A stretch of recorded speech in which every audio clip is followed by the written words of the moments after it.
Good morning, everybody. I'm Matt. That's Alan. Hello. And that is Greg. What's up? I've come here to chew bubble gum and talk about cards, and I'm all out of bubble gum. Oh, nice. That's a great intro. Yeah. We should just use that every time. But yeah, we thought we'd come on and have kind of a nonchalant, just fun conversation for an hour. This is kind of the original idea way back when Greg and I were talking about our first episode that we did, and I had my ridiculous headset on with my laptop, and it was the sound was hilarious, but we did it, and here we are. You had like the camera on me for like. That's right. So it's just you're talking, and I'm like looking, and I'm like, and so it's just me responding to your comments and like my reactions to your comments. Yeah, that's really funny. That's a good memory. Thanks for that. I mean, Alan, do you remember some of those early episodes as compared to like the production value of Greg and I like later doing it? I felt like it improved so much. Oh, heck yeah. Production value went up, but the content, stayed the same high level. So it's fun going back and seeing how things start out. Like that's how all the podcasts start. You go back and watch any of the serious ones. They all start out a little bit rough around the edges and then smooth up over time. So it's all trial and error. You're the first one. You're like, okay, what do we do? When do I need to click here? How does this camera swap? And then after a while, you're like, okay, I realize what I need to do. You start adding the little perks and the little extras to the video, and then it just sort of blossoms into something awesome. For sure, dude. Well, it's been a little while since you both have been on. Alan, I had you on for the interview series, and Greg, you came on right before that. We did a couple episodes like this where we were just kind of, shooting the and hanging out and chat cards. But how has 2021 been for you guys collecting wise? It's been pretty crazy in the market, obviously, but has it been good to you collecting wise? Alan, you go ahead. It's been pretty haphazard, I'll be honest. 2020, I talked about, was already such a banner year for me. So I don't have as many cards to chase. It means that I'm less frantic about it. But because we had another crazy market spike recently, what's up, Schmidt? It also kind of upped the pressure. Like, any kind of pressure I felt last year of trying to acquire cards before they got more expensive by the day. Multiply that by 2 or 3 at the beginning of this year. So I've picked up a couple of major cards. I haven't deviated from my plan of spending every last hobby dollar on the most expensive cards first. So if I do run out of money, the idea would be that I don't have enough money for the smaller cards. We'll see how well that works, because it means that I've been kind of on a rampage sometimes, but that kind of puts you in a hole. Like if there's another huge card that you must have, I may not have the funds to grab it. And that's where I am now. So I do have a lot of new cards I can show today if we do have a segment where we do that. But I don't really have, I'm kind of rudderless. There's no particular direction because I only have a list of about maybe 40 90s cards that I must have, and everything else is just like, ooh, squirrel, let me get that. Yeah. Don't you find it odd? Like so the big card will pop up and you're like, okay, I'm going to move some money around. I'm going to make this work. And you do it, and then like a month later, you're like, "Oh, another big card pops up." Well, okay, I can make this work, and then it just keeps cycling where every month the next big card pops up, and you're like, "When I just stop." Yeah, at some point it would be prudent. It would be the right move to stop. I haven't hit whatever that line is, but every time I thought that line had been reached, another huge card that I must have pops up. And there's been a couple of cards where I'm probably not going to see another copy again for several years. So those were not the wrong moves, but my wallet is definitely hurting. I'll tell you that. Yeah. I had an instance where I thought I was tapped out, and then I ended up buying this Grail comic book that sets me back so much more. And now I'm like, okay, I gotta stop. I've got to stop. I'm gonna be so far in I know, like the money's like in my collection, so I'm good for it, but. Right. I got to stop, because if I'm going to keep it, then I'm in the hole. That is exactly right. That's a terrible, I would say, almost unhealthy mentality where I am right now. I don't know where you are, but for me, it's like I know that the cards I have are worth so much that if I really needed the cash, I could Yeah. just sell the card and have the money right back. But I haven't gotten to that point, so it's just buy. You sit there, you're like, okay, I have the money, like you're saying, in my collection. I'm good. Like, Right. it's there, but I don't have it because I'm going to keep the card. So I got peanut butter and jelly sandwiches because I got the money in my collection. You pretty much described my life in 2021, so that is exactly where we are right now. That's my life. It's so tricky because like this market is a seller's market, you know, but at the same time, for us, it's a buyer's market because stuff is showing up that hasn't shown up in years. You know, I mean, Yep. it's wild. You know, it is the Wild West, and you have to kind of like balance moving some things and not buying certain things. I think for me, the hardest thing, especially because I've made a big switch to what Alan has switched out of, which is kind of funny that we've gone this way, but is hockey. You know, I mean, that's where it started for me, and I'm like, oh, I really want this Marc-Andre Fleury. It's like, I'm running out of stuff to sell. You know, the Ichos are gone. What's next? And it is really tricky because you're always trying to balance, like, if you can sell something, but then having to let stuff go. That has been a skill I've had to learn this year that I learned way long ago with A-Rod, but I let so many good cards go. So now it's like, all right, which ones can you really not let go? And those are the ones like Alan was saying that you're like, I got to get them, you know? I know you're going to be selling a couple of amazing A-Rod cards coming up pretty soon. How did you decide? Because for me, when I want to move a card that is in the deep PC, in the Bonds PC, I actually have to sever my emotional connection to it. Like there's a moment at which I'm like, this is no longer mine. It has become just a dollar bill. Like it'll become money in my mind. And I no longer put it in my collection. Like even if I don't sell it, it doesn't sit with the rest of my cards until it gets sold or traded. So what is your process for, saying goodbye and grieving those cards that you're going to be selling off? I think it's different. Like I'm curious to hear what you and Greg say, but Alex has tons of autographs out there. I mean, he's in like everything, right? So if I really want an Alex Rodriguez autograph, I can grab one whenever I want. So I was talking with Tyler, and he said, "Yeah, I only have like 2 McGuire autos." And I said, "Well, why is that?" He goes, "Well, they're not really unique, other than the fact that he signed all of them, and they're all kind of the same." And so I thought, well, are there any autographs that I'm really attached to? And the only ones I could come up with were the ones that he had in the 97 issues. There's those redemptions that you could get, Emerald redemptions. It's like, well, those would be nice to have, but all these other ones, I really don't feel much attachment to them already. So there wasn't much to sever, Alan, I guess is to answer your question. But I mean, I'm curious, Greg, like with Tim Salmon, he didn't get put in a lot of stuff autograph wise as compared to Alex Rodriguez. So is that a bit different for you? Is like if you were to move some autographs, would it be hard to move anything just because it's? Yeah. So personally, on the Salmon level here, everybody is doing their price, their ratio of like, what do I keep and what's the price where I sell? Mm-hmm. And so for Salmon, as being a lower tiered player, that price level is probably never going to reach what I need it to be in order to get rid of a lot of these cards. So the autographs, some of the higher number serial number stuff, like I'm probably never going to get rid of it because the price to me is not worth it to sell over what it took for me to get it and how long I've searched for some of these cards. So I don't ever think I'm going to get rid of them. And like you were saying, Salmon isn't in as many sets as A-Rod or Bonds. So the cards that are there, they're important to me because they don't, a lot of the sets he's not in. So I just end up keeping it. And I don't think Salmon's ever going to reach that price level for me to get rid of. However, I collect Barry Sanders, Frank Thomas, Larry Bird. Those guys, for instance, have started to reach that level where I'll give you an example. An 81 Topps Larry Bird. It's the East card where he's got 2, and this one's the East. And I bought a PSA 9 probably 3 or 4 years ago for about, I want to say $40. Well, recently I just sold it for $1,800, and so that's it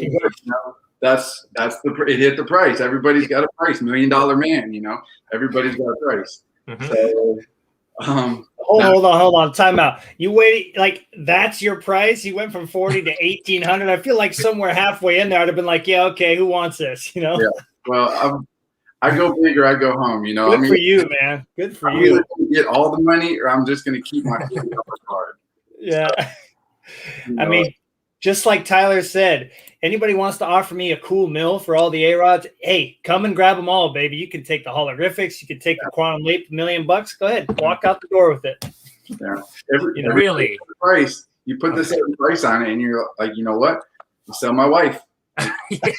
I mean, we all have a ridiculous price for anything. And the thing about the Bird card, I don't know exactly how the market went up, obviously, because I don't follow basketball, but I feel like you put the card away because you thought it was worth $40. And then you had the impression that it was going up sort of in the background, but you didn't really follow because 100, 150, 200 is not really going to move the needle. I get the impression if it's anything like some of these Bonds cards, you woke up one day and it just went 25 times suddenly. Like you were saying, sometimes you get so focused on what is out there right now that you don't think about what you have. Yes. So you're like, okay, I got these cards, cool, but what's the next? Like, I need that adrenaline rush of the next card. So you kind of like put all your stuff in the background, and then one day you're like, you see something, you're like, that's 1,800, and then you're like, I got that card. And before you know it, you're like, you know what? I have reached my price point of I want to get rid of it. So I ended up selling an 86 Fleer PSA 8. I sold a top 81 PSA 9. I think I sold a 90 PSA 10 Fleer, like one of the garbage cards. The basketball here, like mass produced. I sold a PSA 10 for like $460. Crazy. I don't understand that. I mean, I've been dabbling a little bit more in hockey because of Matt. And so I've been looking at what cards I have. I have all these cards ready to go here for submission to PSA, but they, of course, froze. I mean, I always say I'm going to do it. So finally, I'll report to my friends, oh, hey, guess what? I've done the next step of actually taking them out of their hard shells and put them in these semi-rigid shells to send off. But I was looking at hockey, and a card like Yager's rookie card from 1990 or 91, O-Pee-Chee Premier. There's 10,000 PSA 10s, and they're each going for $400 to $600. Crazy, man. How is that? There's not even 10,000 hockey Yager collectors out there in the Facebook and forum world. I mean, in the greater world there is, but well, Europe is a big one too, you know, like that's something that I've learned collecting hockey. Like the overseas market there's guys with collections over there, fellas, that would just blow your mind. You know, all the big baseball inserts, like the Starquest Gold out of 100. There's guys over in Europe that have like 3 or 4 complete sets of that whole thing. Yeah, exactly. But in hockey, you know, so it's like, I think there's more than maybe we even think, but to that point for the Yager, it makes no sense. Yeah. But the demand is just like, I don't think we've ever seen anything like this before. Yeah, this is basically the beginning of the United States. It's the gold rush, and we got the gold. So, you know, people are out like searching for it, and it's investors, it's people who are collecting, it's people who have money that are bored because they're stuck at home. It's just such a crazy mishmash of reasons of why things are going up. It couldn't be. It's not sustainable, surely. Like the Yager. The question I had is, do I even send that 50-cent card in? You know, to like it is a 10. It's a PSA 10. I've always had in the back of my mind. Back then, when I was collecting hockey, BGS was the thing. I still remember when I went back to cards in 2018 at the National, and I noticed that every huge card was in a PSA holder. Every huge hockey card was in a PSA holder. I was totally confused. I was lost because it was BGS before. So that was always there for me. And I figured it would be a couple of bucks and it'd be cool to have it, you know, framed. And I wasn't planning to sell it or anything like that. But now, you know, now it's also changed the calculation in your mind. It's less about the card, or at least more about the money now. And you're thinking, you know, is it worth it? By the time I get my card back in 2.5 years, is it going to be worth anything anymore? You know, whereas that was the calculation before. You're hitting on a key point is like, your PSA is so backlogged. By the time you get the card, are you back down to the original price that it was? It's a 50-cent card, right? I mean, or less. So I don't, who knows?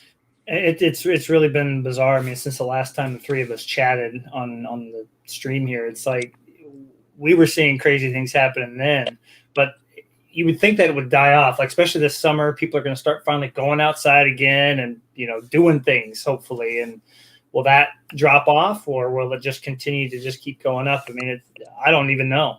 I really don't know, because Alan and I thought we knew that everything was going to get listed for cheap when COVID hit, and everything did get listed for expensive prices, and it just kept carrying from there, man. Well, just by looking at Jordan rookies, for instance, because that's kind of been like I've been out kind of hibernating right now in the card world, just so I don't go bankrupt personally. But Right. just from like the Jordan rookie standpoint, February to the end of February seemed to be the peak, and I feel like it's kind of softened a little bit just from looking at that one card. I don't know if you guys have done much research or looking, but for the Jordan rookie at least, which is a good measurement for me, if Jordan's going down, then other things are probably going down. So I've noticed since February to the end of February, things have softened a little bit. Not saying it's dropped off, but I have noticed a little bit of softening in the market. I don't know if you guys have seen that as well.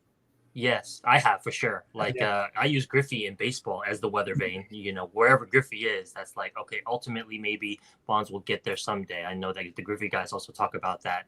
I've heard Joe and Rodney on this podcast talk about how it is the North Star. Like, you can look at where Griffey is, and sort of aspire to have your player eventually get there, however many years it takes, depending on how far up or down the rungs your player is at.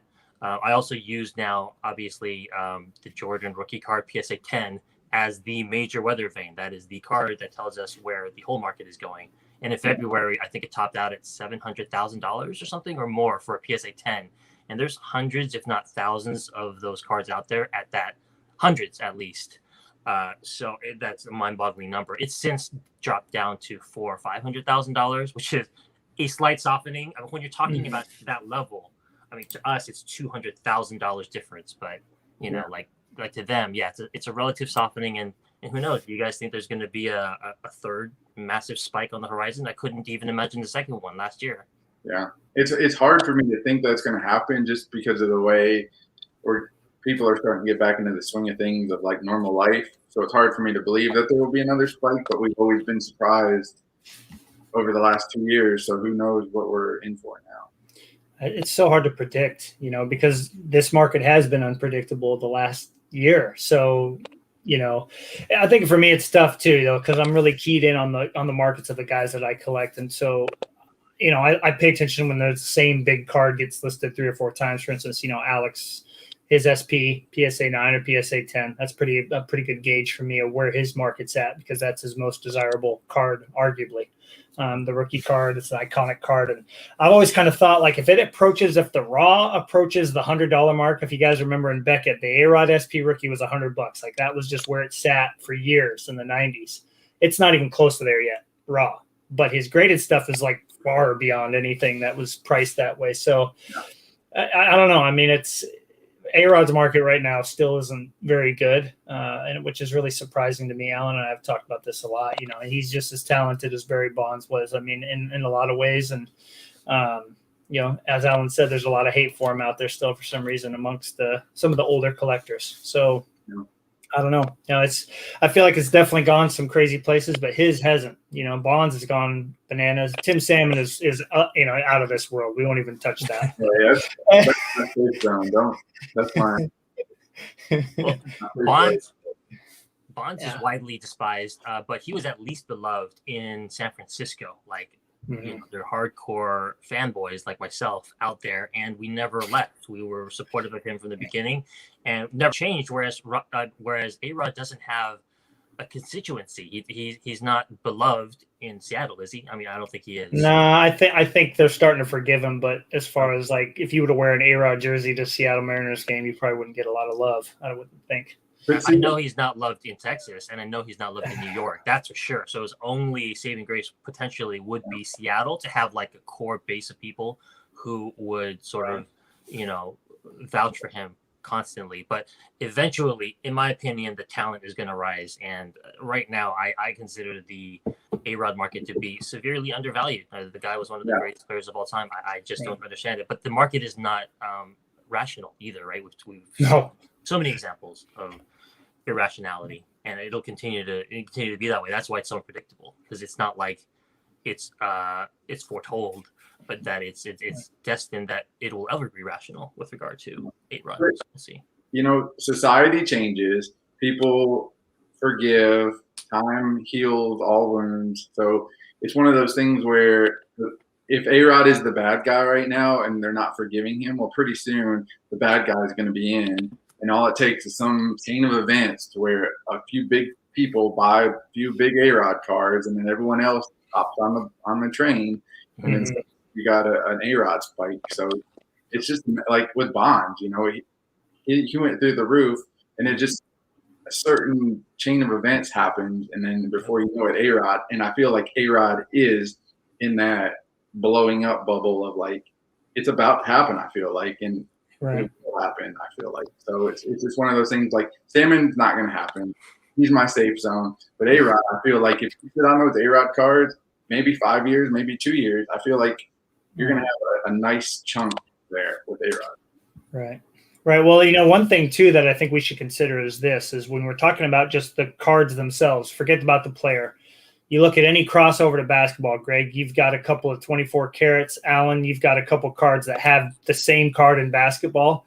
You know, obviously with Barry Sanders, Greg, the PMG. I mean, I think that is an aspect where the player doesn't matter as much, and the value of those cards themselves are just going through the roof. I do have to shout out. I found an Allen Iverson Focus Pocus, which was 1 out of 8 packs, and I saw how much it was selling for, and I laughed to myself because that would never happen in baseball. Because in baseball, it was like $20, which is like crazy to me. You know, it's like such a basic insert, but what the basketball market has done is like everybody wants every insert, and so then in baseball, they're like, oh, hey, there's the PMG, and it's so much cheaper to buy a Barry Bonds than an Allen Iverson. Click, you know. So that's been something I've started to pick up on even more is what those crossover cards. I mean, Alan, I know you're keyed in on that too, and Greg, but it's just that's really surprised me a lot. So listen to this. I was looking up something the other day, and I showed it to Alan. Oh wow. Alan, you're not allowed to show stuff that all three of us don't have. Stop that. Just an example of what we're talking about. No, I'm just kidding you. Yeah. But the molten metal fusion, the blue, are out of 500. Yep. I mean, the salmon goes for $2. We'll say the Frank. I think I bought for like $10, and right now the Griffey's hitting $500. That's what crazy. is that? Again? 500. Oh my gosh. Yes, I mean, 500.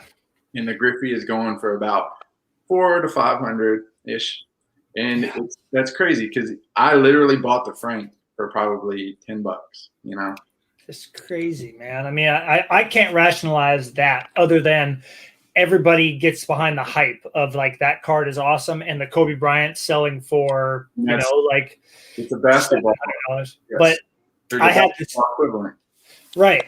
I have to admit, sometimes as a card collector, you can like get in and sneak in and grab something and then like know that it's worth a lot, but somebody else doesn't know. Well, you know those Stardate 2001 cards from EX? Yeah. That Derek Jeter went crazy because the Kobe Bryant's like a $7,000 card, and it's like 1 per box. I'll never understand that. But I found a Jeter hiding in a lot. I'm like, well, this will turn around into a nice flurry. So yeah, grabbed it for $10, threw it up on eBay. I mean, because people are buying all those 1 per box inserts for crazy amounts. I mean, I think the Kobe was actually like $3,500, but that's a 1 per box insert. To like make sense with that. It would not be a bad idea to look at the basketball market and see what the baseball equivalent is. Yep. And odds are you're going to make some money on the Griffey, the Jeter, the Bonds, the Frank. That's just the way it is. A-Rod eventually. Yeah, I think so. Can you imagine if there was like the 24 karat, they had those in basketball, right? So I assume those, are really expensive to get, whether it's Tim Salmon or what Bobby Higginson or A-Rod, I think you're just going to have to pay a bunch. But I'm thinking, like, imagine all the inserts that are only in football or only in baseball if basketball had a crossover, like the established. Oh, Lordy. That card would be ridiculous. Oh, yeah. Yeah. Oh, man. Not everything is getting dragged up at the same rate. Like, you're talking about the 24 karat. The Kobe Bryant just sold in one of the big auction houses. It was a PSA 7, sold for like $107,000, I think. But it's not a rookie card, right? When you associate a card design with a rookie, that's what's happening. I can understand the psychology. I just don't get it because I don't collect basketball, so I don't know what the rookie cards are. But like in baseball, what is that rookie card with A-Rod? It's the Leaf Limited one. It's the 1 out of 10,000. It's shiny. Yeah. Yep. That card is etched in my mind forever because of A-Rod. So I want a Bonds in it. Like whether it's worth a lot of money or not, like it has meaning to me.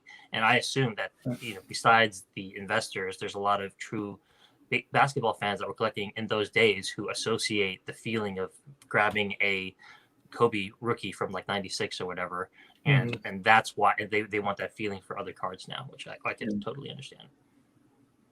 Yeah, crazy. Yeah, it's been really interesting to see. I mean, part of me though is excited that the sports card world is getting so popular. I mean, I don't know if this has happened to you guys in your personal lives at work or whatever, but a couple of years ago when we started this podcast, I didn't tell anybody that I was collecting cards. I didn't tell anybody that I did a podcast, but it's because it's become so popular with the Jordan PSA 10 rookie sold and then the Gretzky as well. Like it's brought a lot of attention. The Mike Trout's brought a lot of attention onto this. And I'm getting questions from people at work, all these teachers.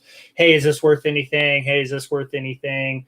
And so it kind of makes it easier to talk about what I do, for fun, and that I have a really nice collection and I can talk about it. And I feel like it's kind of opened up the world. I don't know about for you guys, but for me to be a little more free about it, and not have to be so hidden about my collection. I mean, I don't know. You guys seeing that at all in your personal lives? Well, I've had coworkers, because I've never hit. Like, I'm always like, this is what I do. Who cares?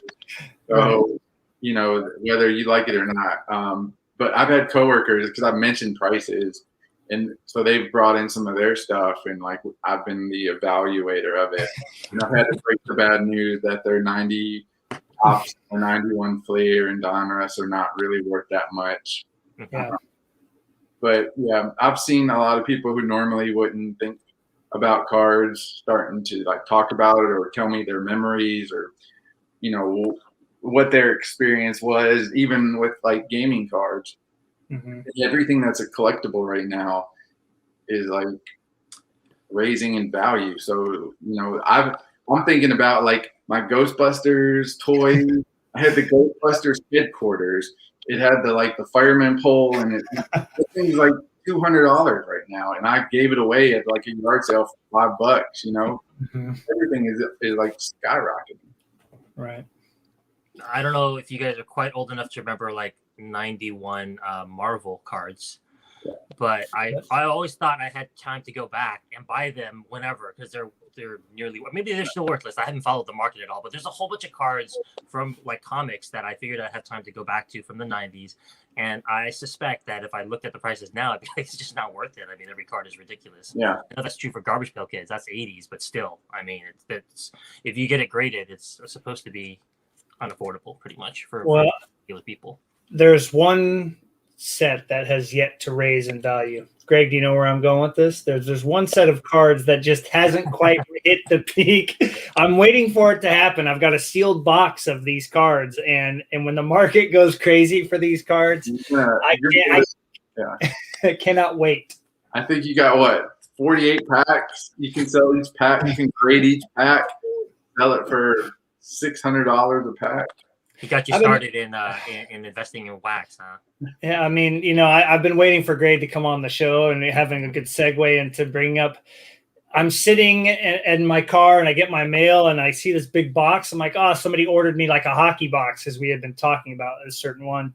And I open it up and I'm like, what the? Like, I thought somebody sent me the wrong thing. I mean, I spent like 30 minutes trying to figure out what was going on. So I finally found the seller. I messaged the seller and he goes, must have been a mistake. You can keep it.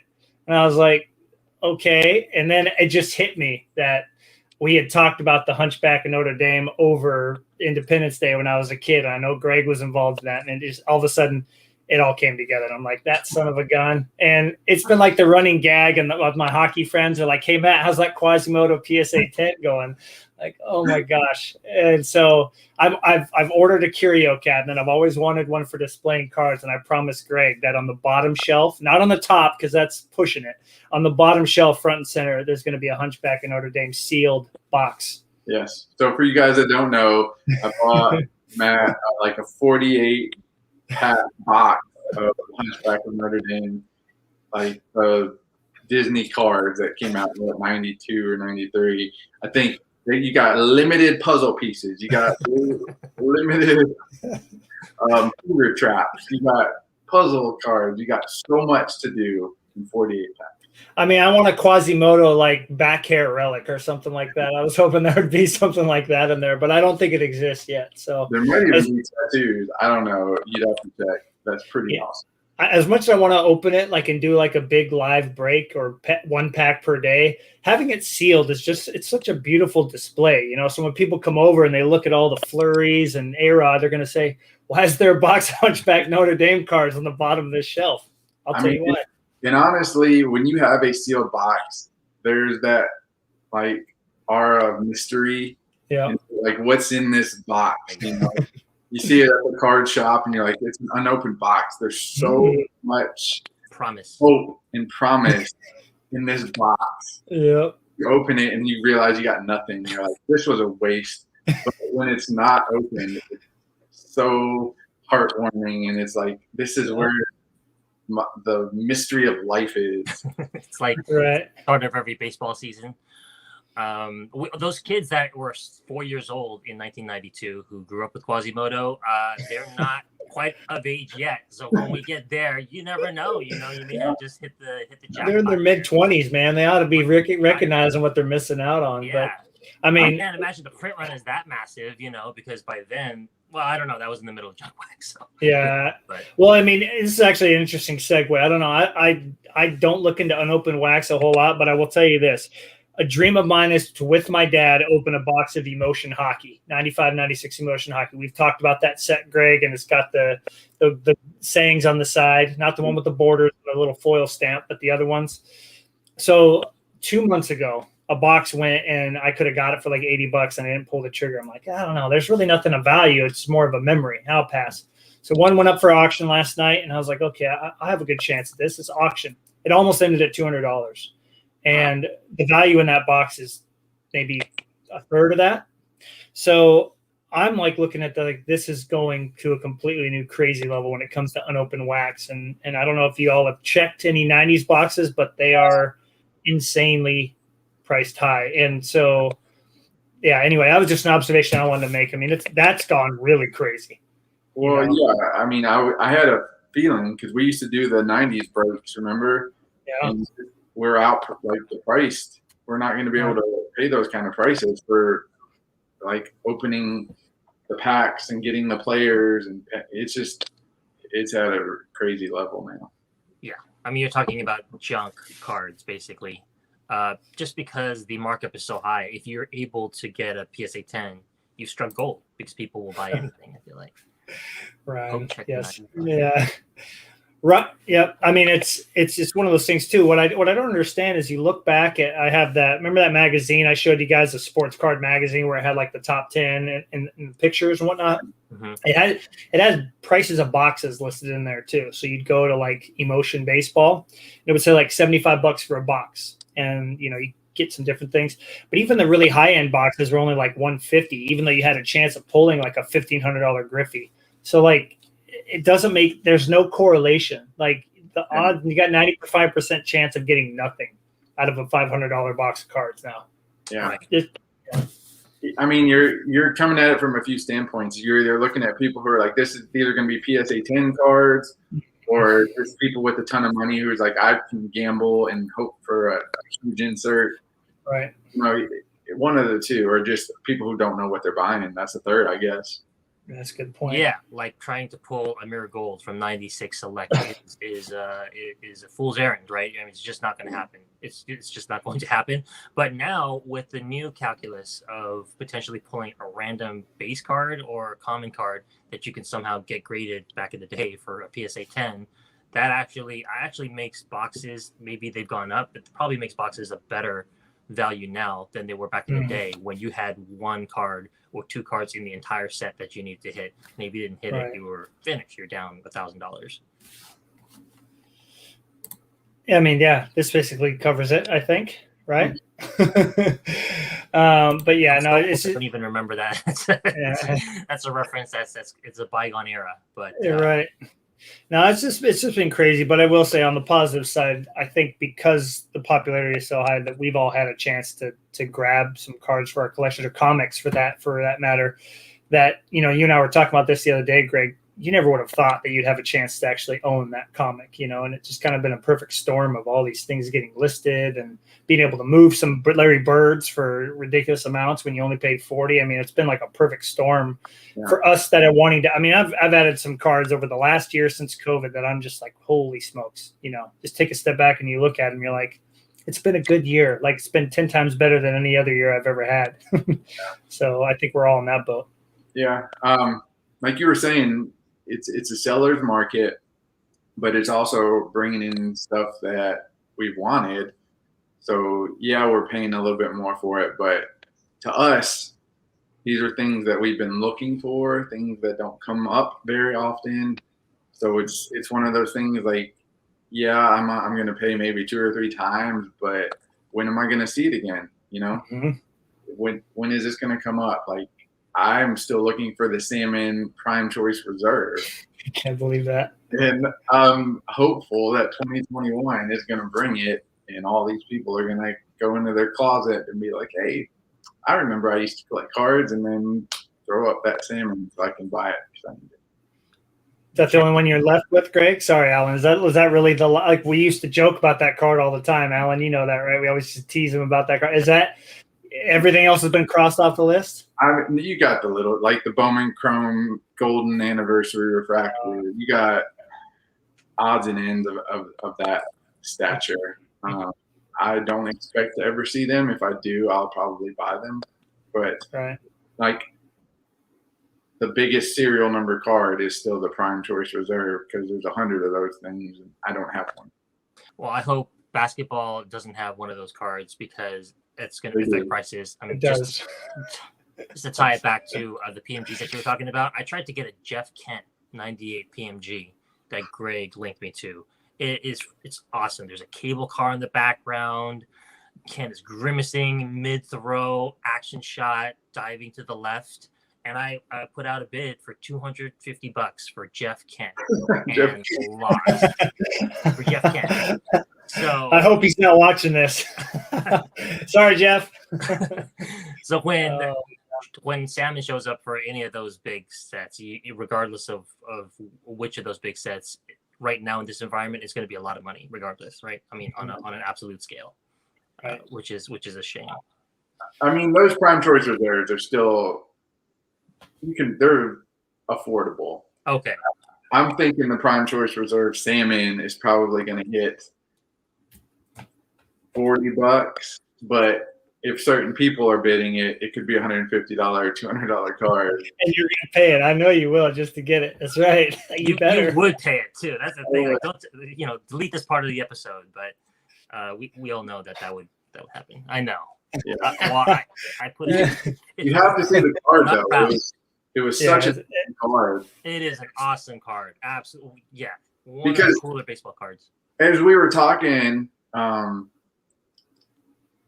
the metal card with Gene, I think it was, they had like standard issue backgrounds for players. So they would recycle, like, I think she said something like 2 players each had the same background.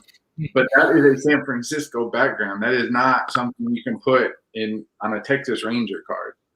So that card was so awesome. That Jeff Kent was very cool. Right. I almost feel like I missed an opportunity because Jeff Kent, I believe, is going to make the Hall of Fame someday, and he's one of my favorite players. I'm a total homer, so I feel like maybe I should have gone a little stronger. But then you think $250 for Jeff Kent, it's really it's hard to fathom. But I mean, that's just what I talked about earlier, Alan. Learning to let certain things go. I mean, a few years ago, if we were willing to spend this money, we have all the cards that we wanted. You know, I'd have the A-Rod PMG and all these other cards, but you have limits all the time, and it's like finding where that is, you know. And because your goal is to buy the most expensive Bonds cards first and then work your way down, you can't go off and buy a Jeff Kent. Like, you can't justify it, you know, just like I can't justify buying a Ken Griffey Jr. You know, I love it, sure, but it's not going to happen. Yep. So you got to pick your battles. 250 was already not the best idea. I kind of did it because I was like, this is going to easily do it, but no, that's not. Well, you're in battle with those set collectors. Yeah. You know, on Instagram, there are certain people who get those PMGs, and then it's another check mark off the list, and that's basically what it is. It's not a Jeff Kent collector; it's a set collector. That '90s wax guy, yeah, his PMG set collection is just unreal. You know, unreal what that guy's been able to put together. But yeah, that's a big thing, Greg, is those set collectors. I think they're more prevalent now than they've ever been. You know, I've gotten messages before, you know, I saw you won this card or whatever, or you have this card, I really need it for my set. And it's like, sorry, dude, it's going the A-Rod PC, but it blows my mind. Like, really? Because I don't often think about set collectors, you know? So when I'm getting a salmon card, I'm like, who is – if it's I already know who is a salmon collector, then I'm like, who is bidding this card up? And then you realize there are set collectors who are in battle for a whole different range of an element of collecting that I'm not in. And so it's just another thing that you're battling that is often overlooked, because those set collectors, you just kind of – they sit in the background and they got their sets, but you don't think about them. I had never thought of, since I started collecting 90s, I had never thought of a set collector really once. We had John Bailey in our group, who's a prominent one.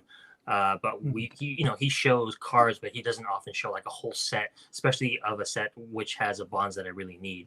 The first time it really cemented in my mind was when the Prize Collection set came out. And then I realized, oh my God, yeah, this is where all the cards are hidden, and because of the prices now, we're seeing more and more of these incredible sets like the Quantum Leap emerge, just come out suddenly.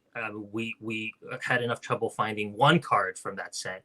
Somebody was able to assemble the whole set, and it just got sold to our friend Joe, who bought the whole thing. He bought the whole Quantum Leap set. Bought the whole Quantum Leap set, yeah. But I mean, is it public knowledge what it went for? Because I'm kind of curious where it would be sitting at. It's got to be like 10 grand or something. He posted it on IG, so I don't know. That's pretty cool. He paid for it, but it wasn't. I'm sure it wasn't cheap. Yeah, what a tough set. Whatever it was probably worth it. I couldn't believe how prescient that set was. If you look at the players in that set, almost all of them deserve to be in the Hall of Fame or right on the cusp. Besides, except Jose Cruz and Ben Reed. Yeah, there's like two or three guys, but they didn't miss pretty much. That's shocking to me. It's interesting too. Is I kind of started thinking about set collectors a little bit more. When Mike Kramer was talking about with me, he goes, when we made stuff, all these set collectors wanted this, the set collectors, and they were pissed because I made this and they didn't like that. And I'm like you guys, I never really take them into consideration, but after hearing how many of them were set collecting then, I wonder how many were 30, 40 years old, and now they're 60 years old, and they're like, I want to do that again. It would be hard.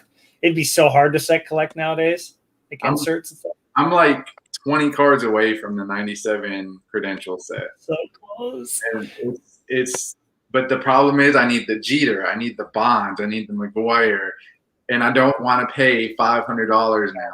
So it's like, if I would have just got the big ones at the beginning, it'd be so much easier now, because it's almost impossible. I've had to put it on the back burner, because even like the Henderson, I think it sold on eBay for 40. I don't want to pay that for a Henderson, Yeah. How much were the Bonds in the Griffey back when you were actively putting that set together? The Bonds never really popped up, so I would have pulled the trigger on the Bonds, but it never really popped up. I think it popped up early in this whole craziness for $250, and I even thought that was too much. It is, because I paid $150 for the Griffey. That's crazy. Yeah, That thing's got to be almost what, 5, 6, $700, maybe more. I don't know. It's pretty sharp. I'd say it might be a PSA 9, but Should be a 10. maybe it is. That's right.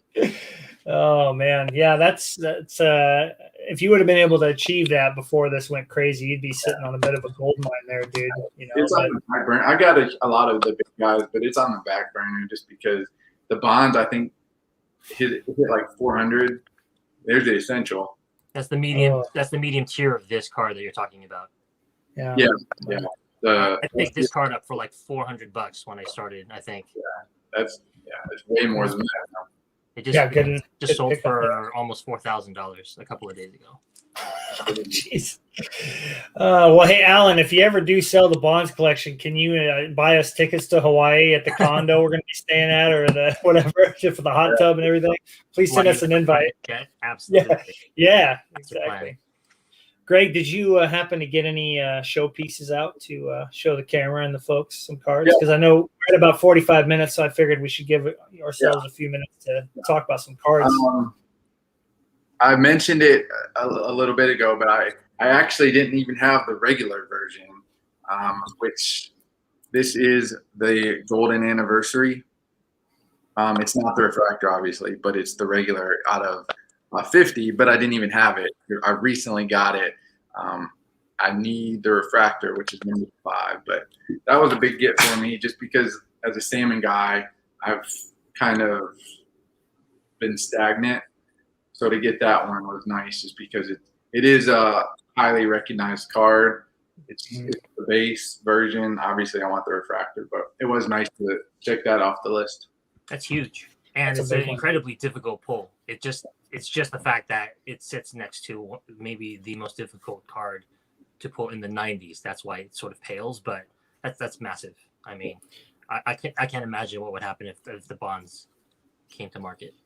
I just think it's crazy that Bowman decided to do a card out of 5 back then. You know, it was almost like when we were interviewing Jean, she's like, let's do a whole set 1-of-1s. You know, like they were just like, why don't we just do 1 out of 5? Because why not? You know, Yeah. But it's made it impossible for some people to even ever get that card. So Pretty sure the Griffey's up on eBay, and I want to say it's in the thousands. I could be wrong there, but and you know the salmon, I've never seen the regular version, and so when it popped up, because I think a bunch popped up, so it was some type of set collector who was cashing in, but I definitely hard for the salmon. right. I don't know what's going on with Bowman Chrome, and Topps Chrome, but all cards, even base cards, are out of control right now, price wise. I don't even know what this card is worth anymore. Like, it's probably like $500 or $600 for. This is a base card. There's no numbering. There's nothing about it. I just picked it up kind of on a whim, and so that's why like if it was impossible to pick up the golden anniversary before, it's pretty much a pipe dream now. Right. No, that's definitely. We were talking about those refractors. You guys remember that when that Bonds base refractor from '98 sold for like $200, and we're just like, what is happening right now? Yeah. Because it just. I mean, I know the print run on those can't be very high though, because the sets are so big and they only get 2 per box. So, you figure in what 100 or 200 of them maybe that exists, but it's just that doesn't make sense. But everything Topps, right? Everything Topps has been going crazy. Like look at what a Kobe Bryant rookie card that there's thousands and thousands and thousands of them out there. It's like $400 or something. It doesn't make any sense. I mean, and also you got a lot of people buying raw and submitting to get graded, so you're facing that battle as well. Right. Okay, this raw could be a 10, so you got people bidding it up just to get it to submit it, because nowadays grading is the thing. So, have you seen the HGA or hybrid grading? They've got obviously it's smart to capitalize on PSA's disadvantage. So you're able to get these companies. I like their labels. I like the fact that you can kind of customize the label. I think that's cool, just because if you submit an A-Rod or a Bonds, you can kind of put the team colors on top, which is a cool like customization. And I've noticed comics have done the same thing with CGC. You can actually have like if you submit a Spider-Man comic, you can put the Spider-Man on top of the label. That's cool. Yeah, it is a cool thing. So I think that's a good idea. I'm not saying that they'll succeed or, they'll be stable for the long run, but I think that's a cool idea. I hope they succeed. It's good. It gives them another idea, right, Alan? Like there's another option for people now. And it forces all the companies to do better, right? Just like when you have a monopoly in baseball or any sport, you get lazy. I'm sure PSA has. They are lapping everybody else. So if there could be another ascendant company, whether you grade or not, it'll benefit all of us. It'll force the big players in the hobby to do better. I know that CSG, the comic book company, right, the grading company, they just released their sports card arm, CSG. The labels are really ugly. So from what I've seen so far, they need to up their game there. But they're a legit company. Like I already trust them because of what they've done in comic books. It's just a matter of whether they're going to get the anything resembling a PSA type bump for those types of cards, because that's like minting money right now at a PSA. That's wild. And I know I've read something. I don't know the legitimacy of it yet because I haven't done enough research. But I read something that said PSA was going to be grading cards, and if it ended up at 10, they were going to have to re-tier it. So if you get a 10, you might have to retroactively pay more because it bumps the tier up. Wow. I've got to do some more research on that, but I think because they, when you submit a card, it's the fair market value of it. So I think if it becomes a 10, they bump it up to the fair market value to the next level, because if it's a 10, obviously it's not worth the raw price, and it's worth more. So I read something about they were actually going to charge you based on the market value of the 10.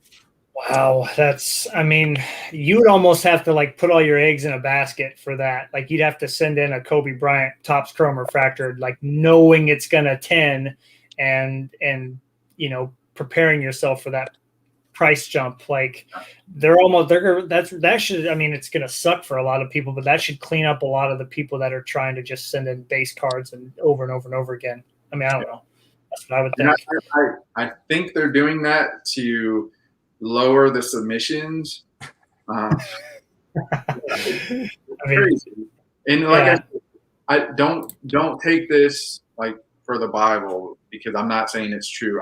I heard some comments about somebody submitted something. So this is like completely third, fourth hand, but somebody submitted something and they had to get bumped up in the tiers because it came back as a 10. So like I said, I don't have enough research on that, but something for you guys to be aware of and think about, because this could actually be a thing. Well, are you talking about the upcharge? Because there are cards that are regular cards like the Kobe cards. I don't know what they are raw, but I'm sure they're just a small percentage of what they are when they're 10s. And if you're an actual true blue Kobe collector and you just wanted to slab that card, it's awesome.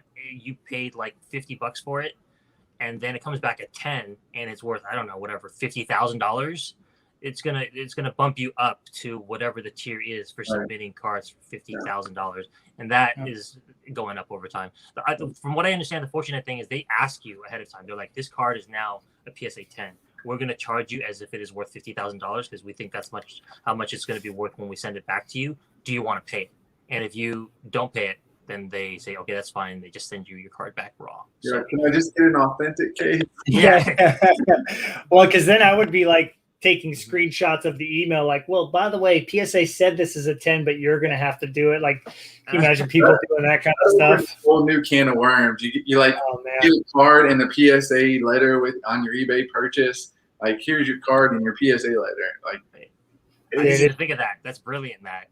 The gears are turning. But that's the thing. Like, we've seen it all. We've seen everything from like the most blurry picture of all time to like just crazy listings and the fire emoji and like all these crazy things just to try to get people to buy certain cards. And people will do anything, to try to get you to purchase it. So don't be surprised if that starts showing up. Like my favorite still is one that I bought where it said it's a PSA 8, should be a 9. and we know the card because I randomized it and somebody else owns it. But it was like, I looked at the card, I'm like, you got to be kidding me, dude. Like, there's no way you think this should be a 9. But you can't take people's word for it. And I had to learn that lesson. I saw it in there. I didn't inspect it. I bought the card and ended up working out fine. But it was really kind of strange that to start seeing it now. You're seeing it a lot, because everybody's selling stuff. So I was looking today, and in one of the Facebook groups, it was an eBay buyer who requested to cancel from this. The seller obviously posted it, and the message was, my grandma likes to collect baseball cards, but she's got dementia and she accidentally bid on the card. Can you cancel my? Whoa! That's. See, that was like one of the things where you're like, I've never seen that before. So that's a new one for me. You gotta tip your cap for that one. You got dementia.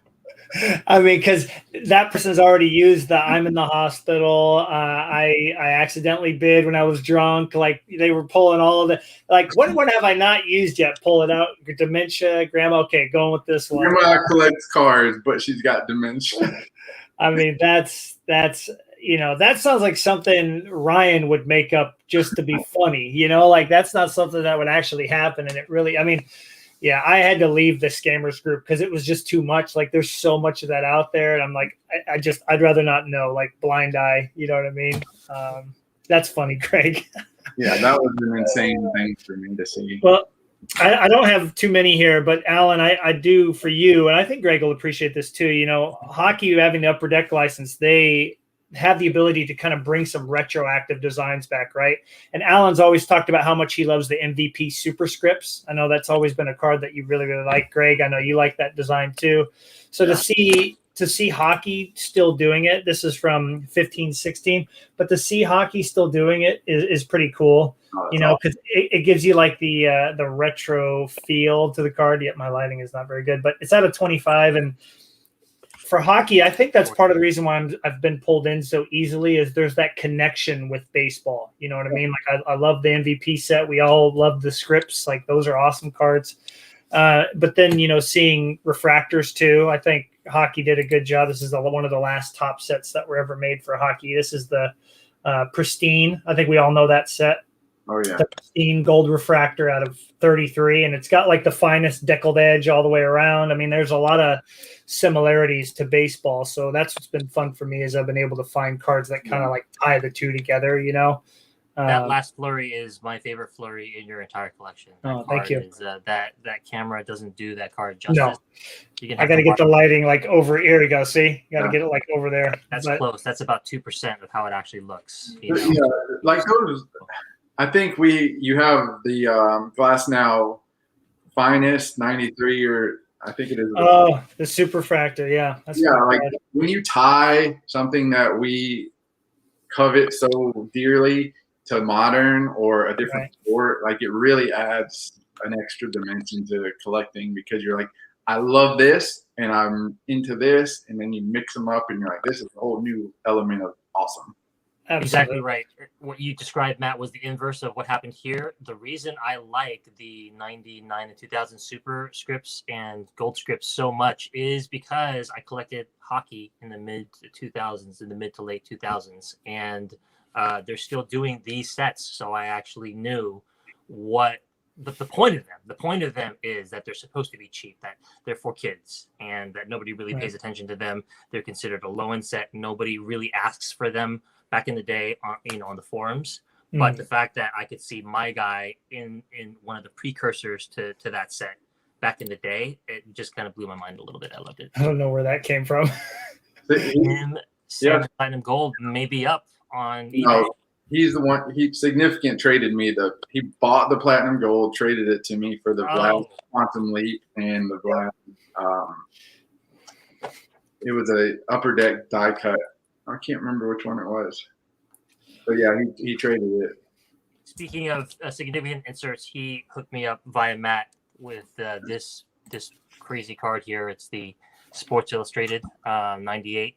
That's the 101 from Fleer. This is the 101, but we've been sort of doing some sleuthing in the 90s group and the Bonds group, and it's the only one of one.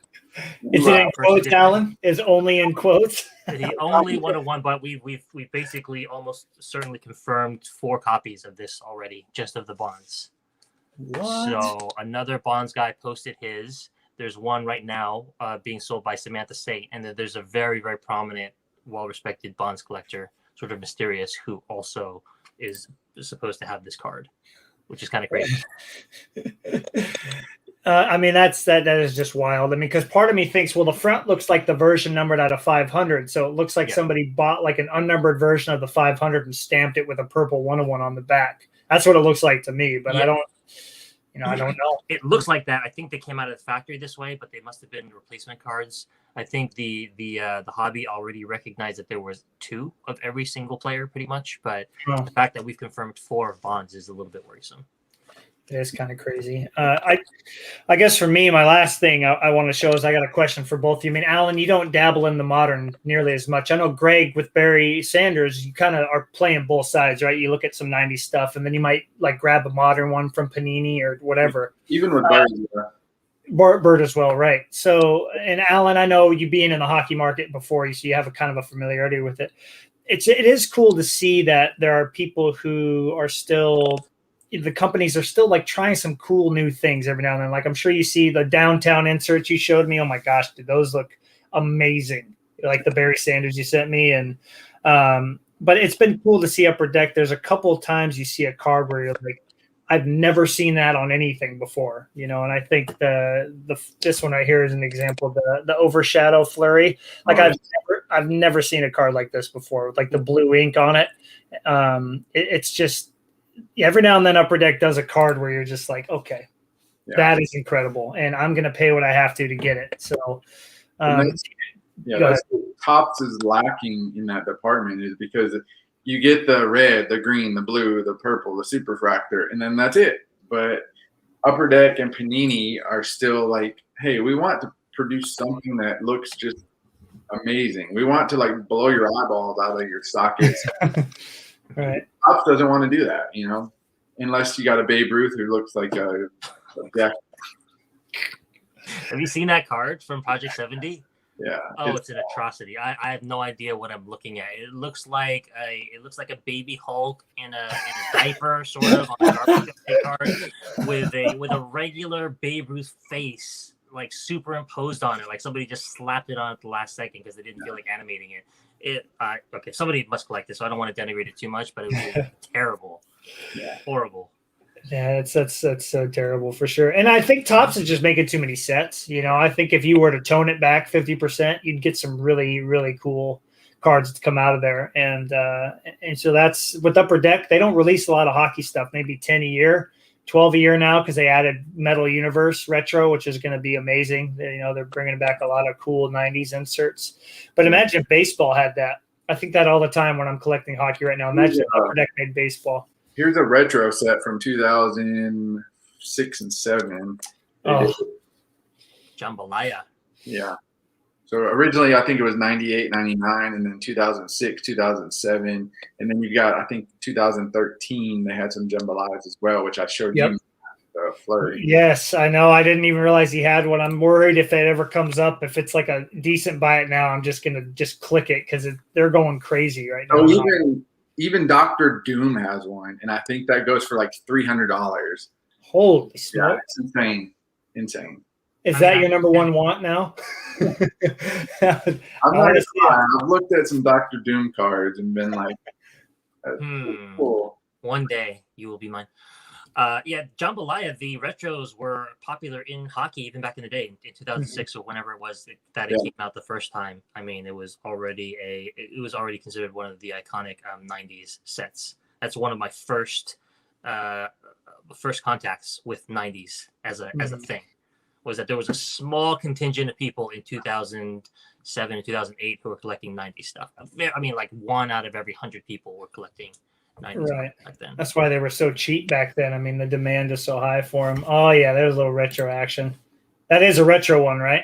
No, this is the actual. This is the I had 0 Crusades of Barry, and a green one popped up.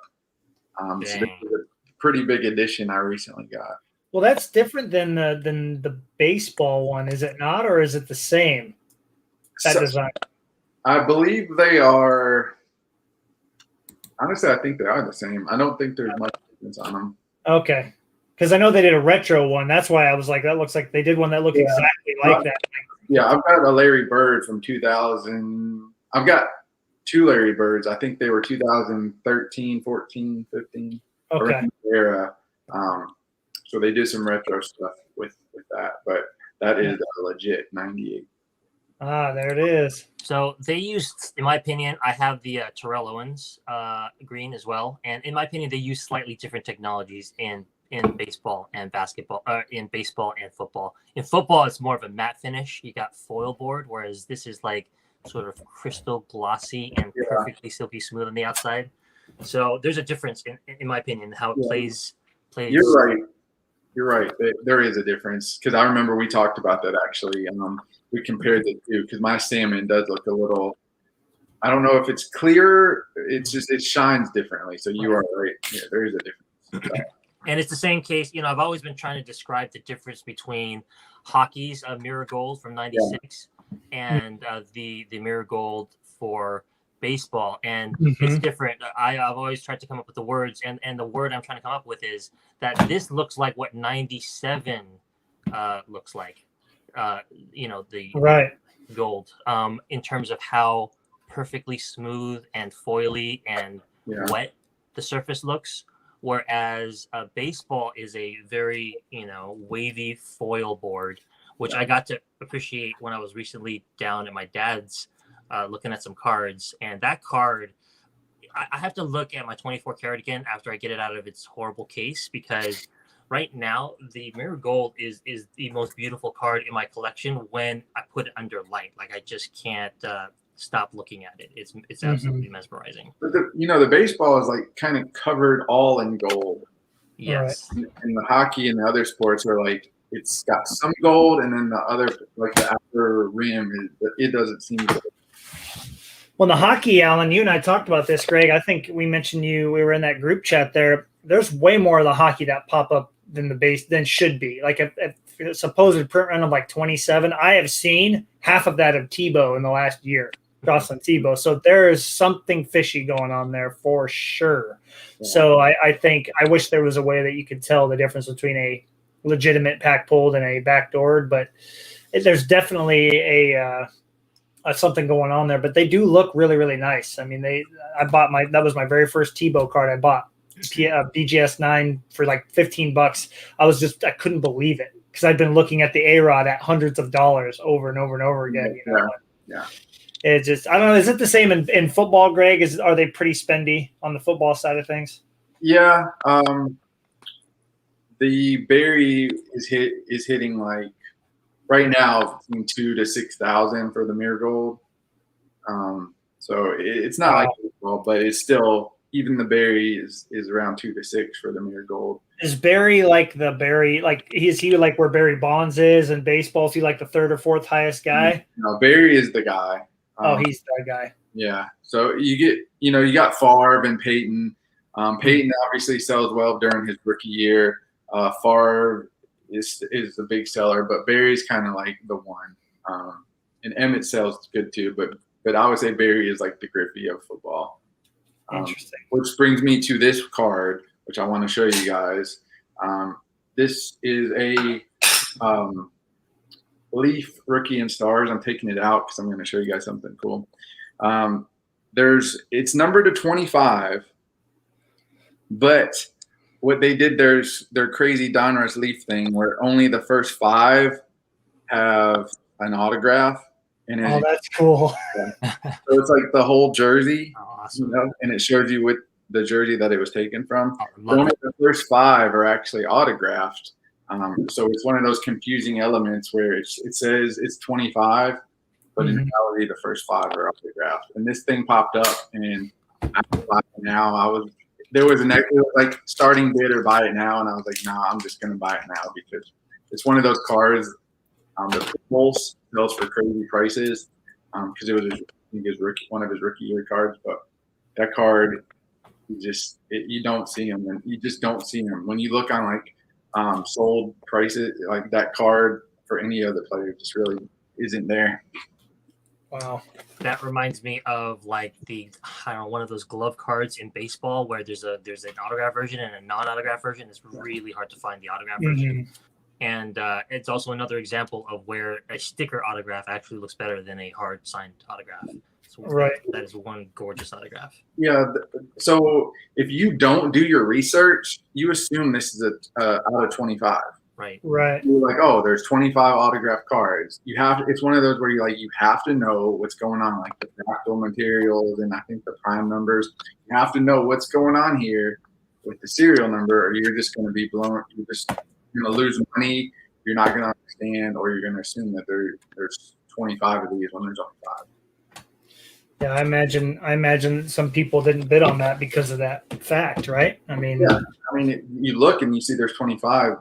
But then if you don't do the research, you'll think that there's 25. Right. Oh, that's wild. That is wild. 25 is such a small number of cards for a highly collected player, the most highly collected player like that. But then just think 1/5 of that amount is astronomically small. I mean, you may literally never see another card come to market. They could already be buried and locked up in PCs. And think about like the size of that jersey in that card, That's a big chunk of card. You're used to those like tiny little strips, and you get the little paper. Like that is a big chunk of jersey. Mm-hmm. You don't really see that very often. No, I've never seen a card like that before. That's crazy cool, man. You wouldn't know it again if you didn't do your research and know that thing came out. You think, that's kind of boring, Right. Tiny piece. Yeah, that's awesome. That's a good way to end it. I know we hit the hour mark. I know that we try to aim for that. Any closing thoughts from either of you guys before we go? I'm hopeful 2021 will provide some big cards, and I'm hoping I don't go broke trying to buy them. So for all you guys out there, just keep an eye on your cards. Eventually, the prices are going to hit the point that you want. You got to have that internal debate with yourself of if you're selling or if you're keeping. A lot of hardcore collectors are suddenly not collecting anymore. So just think about your price, how important those cards are to you, and if it's worth selling or not. Because once they're gone, you might be paying double to get them back. That's correct. True. And I've talked with both of you as well about how torn I am about the fact that money has now entered the equation much more than it ever has before. You look at your cards, you really have to consider buying insurance on them, because we're talking real dollars now, right? Of a card that you paid $400 for 2 years later is now worth $4,000. Who knows what's going to happen next? And it would be a pretty huge loss to lose a card in a fire like that, or to have it stolen. So more money, more problems, they say. And that's what we're dealing with now. It's to use another platitude, it's a gift, obviously, but it's also a curse, because there's more stress involved now, because you're not, part of your brain has been removed from the hobby side, and that now has to consider the money side, because it's a real thing now. Yeah. Right. And just really quick, I've looked into Beckett has partnered with a collectible insurance company, CIS, I think, and I've actually got a policy just for peace of mind, because now I am sitting on some money and I don't want to just lose it and have no recourse once it happens. That's, my dad, when he watches this, will be happy you said that, because he probably once a month asks me to do that. And I mean, for a while I was like, I have some nice cards, Dad, but it's not like I have what some other people have. And he's like, well, still, you need to do it just to have peace of mind, So that's a really good point you bring up, Greg. I think nowadays, it's something we should all think about, whether you have a small collection or a big collection. They mean a lot to us, but it would be nice if something happened to know that, well, at least there's some money back in my account. And, Alan, I was thinking of something else, though. I was like, good advice for collectors. You've always been a goal-oriented person. And what's interesting is you created that top 50 list, and you're just kind of crossing them off. I think in today's market, I think you'd agree, Greg, too, it's good to have some kind of a narrowed focus, because you could just go anywhere. You could go Dr. Doom. You could go Larry Bird, Barry Sanders, Frank Thomas. And you do. Well, we all do, because, but for me, I made that decision about a month ago. I really need to just focus on Fleury and not goaltenders, because I could just grab anything. That patch looks good. That auto looks cool. That picture looks cool. Now I've spent $200 on cards I don't really want. I could like them, but so I think for Alan, I think that's something I've always thought was a good deal is that you make those lists and you stick to them. You're not, I mean, you did try to buy Jeff Kent, but there was a good reason for it. So, you know, You're forgiven for that. There's been a couple more Bonds cards that I bought that were not on the list that I kind of sort of semi-regret.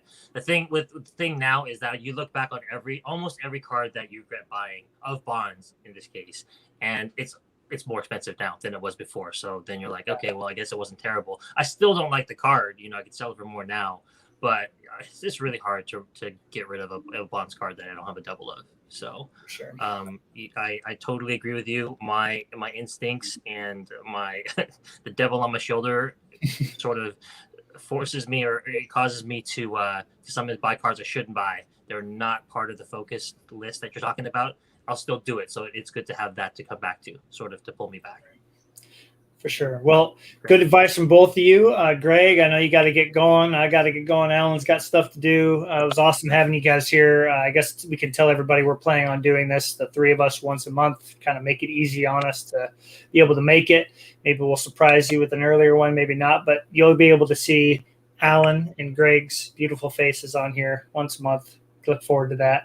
Hear about Dr. Doom and Hunchback of Notre Dame and Jeff Kent more often, probably. So thanks, everybody, for joining. We had a lot of people in here chatting it up and whatnot. Really appreciate that, and we'll see you guys in a month.